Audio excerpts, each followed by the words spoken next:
ఎందుకు కొట్టిండు? రాళ్ళతో. అదే దేనికోసం కొట్టిండు?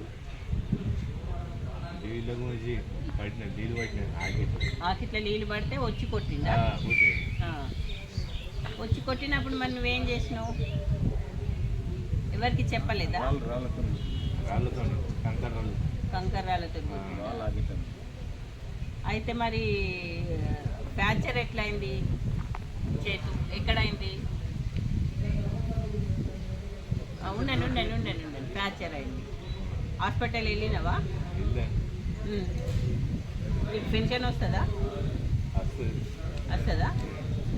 ఎంత వస్తుంది పెన్షన్?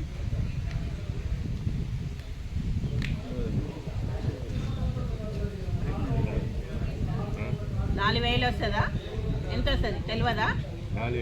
ఎవరు తీసుకుంటారు నీ పెన్షన్? అన్నా నువ్వు తీసుకుంటావా? ఓకే.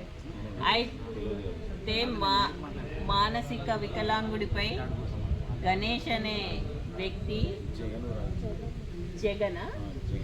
జగను రాజు ఇద్దరు కలిసి మానసిక వికలాంగుడిపై దాడి చేసి రాళ్లతో కొట్టి అతని చేతి విరగొట్టడం జరిగింది. ఈ పిఎస్లో మోపాల్ పిఎస్లో ఈ మొన్న 10వ తారీఖున అప్లికేషన్ పెట్టారు. దాన్ని ఎంక్వైరీ చేస్తున్నారు. ఎంక్వైరీ చేసి దాని మీద చర్యలు తీసుకుంటానని మేడం చెప్పడం జరిగింది. ఇక ఎప్పుడు కూడా ఎవరైనా మానసిక వికలాంగులు కానీ వికలాంగులపై ఏదైనా దాడి చేస్తే ఊరుకునేది లేదు. వాళ్ళపై కఠినమైన చర్యలు కంపల్సరీ తీసుకుంటాం. ఇంకొకసారి ఎవరైనా ఏమన్నా కొడితే చేస్తే చెప్పాలి ఇంట్లో.